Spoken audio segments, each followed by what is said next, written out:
alam mo ba yung may natural na hindi nakakapagod tingnan? I kind of pick like a little bit color and some is like super natural. Actually, magaganda lahat ng mga product niya. It's just a little pricey. They look so similar. This color will actually go perfect. Ano ba yan?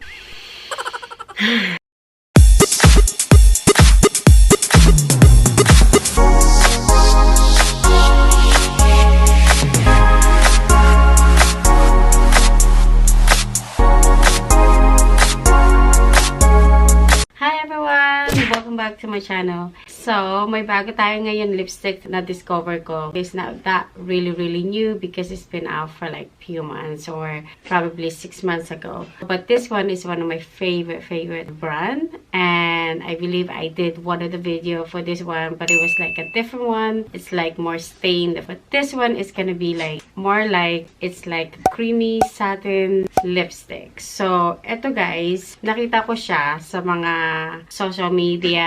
Ang ganda ng mga shade. It's like very natural. You can wear it like pretty much every day. It's like, alam mo ba yung may natural na hindi nakakapagod tingnan? Or kaya hindi nakakapagod i-try or gamitin every day. Even though you're not going anywhere, you can just wear it. So, this one, I was like, you know, oh my God, they're so beautiful. You can wear that pretty much every day or anywhere. So, I went into Sephora. So, this is... I'm gonna show you guys. So this is the one. Actually, I ordered 5, but for some reason, one, it didn't come the same thing. It comes with different texture. Like, it's matte. This one, it's satin.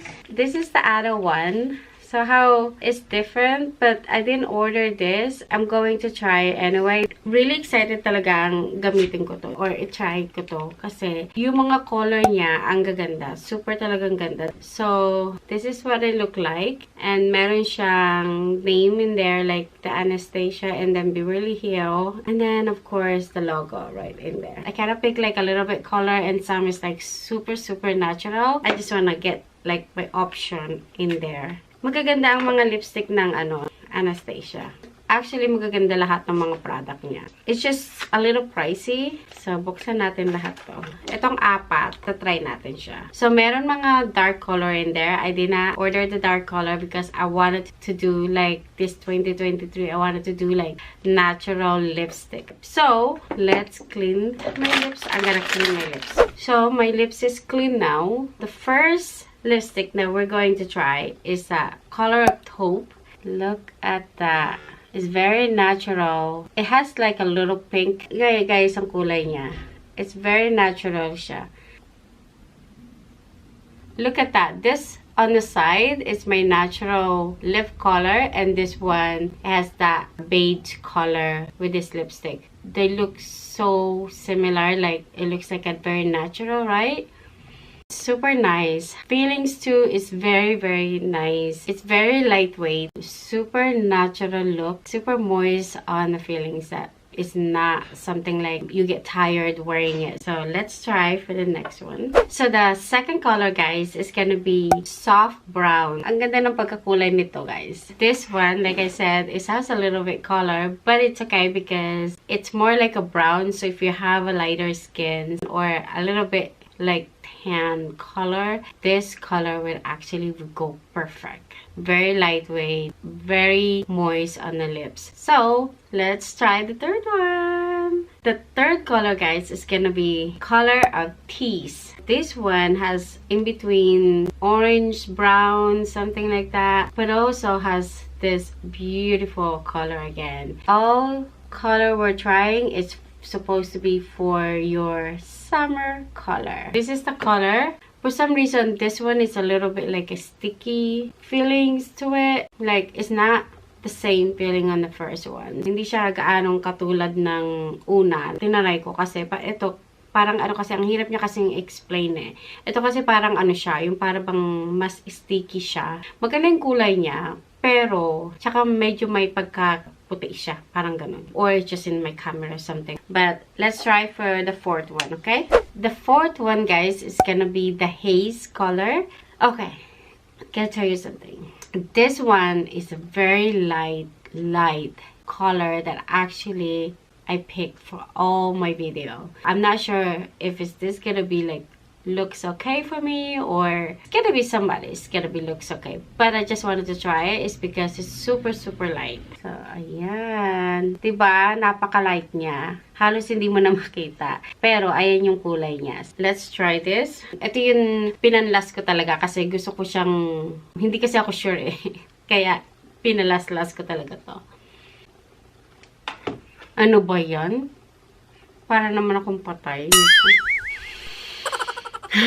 Okay, this definitely, I don't like it. It's super, no way. No way I would wear this. So this is not gonna be like my everyday wear. I definitely look like sick. You know how I tell you guys like I'm so scared of wearing a red color? So now I can see that definitely never gonna wear like this color. I would probably wear the dark color, like a dark lipstick, but not this one.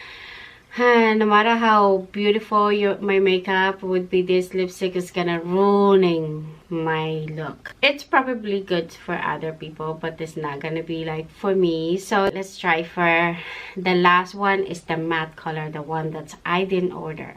So guys, so we're going to try this lipstick. I ordered Satin, but it came in with matte. Color of this is blush brown. So this one is the blush brown. That is the matte color. I think this is the whole set. This is my favorite because the feelings of this one are different. Mas maganda siya kaysa sa unang-unang tinaray ko kasi para siyang creamy. Like, kahit matte siya, kasi yung isa satin siya. So, it's more like supposed to be more moist, something like that.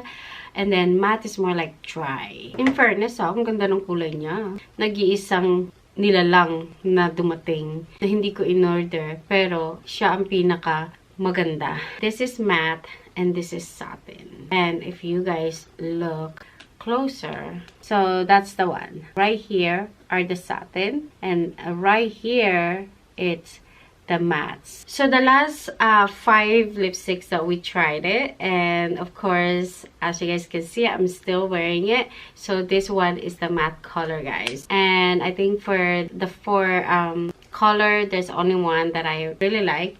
It is the taupe beige. First one I tried. I think these 2 are gonna be on my purse, but other than that, the other 3 I don't think I'm gonna be wearing those ones, so it's just gonna be on my file, like my lipstick file. This I'm definitely going to go back in the Sephora and then or Ulta to try see if they have a different color of this one, because I really do like the texture of matte lipstick and the color are beautiful, guys. But anyway, guys, that's my testing, trying, swiping on this new shade color 2023 on Anastasia Beverly Hills.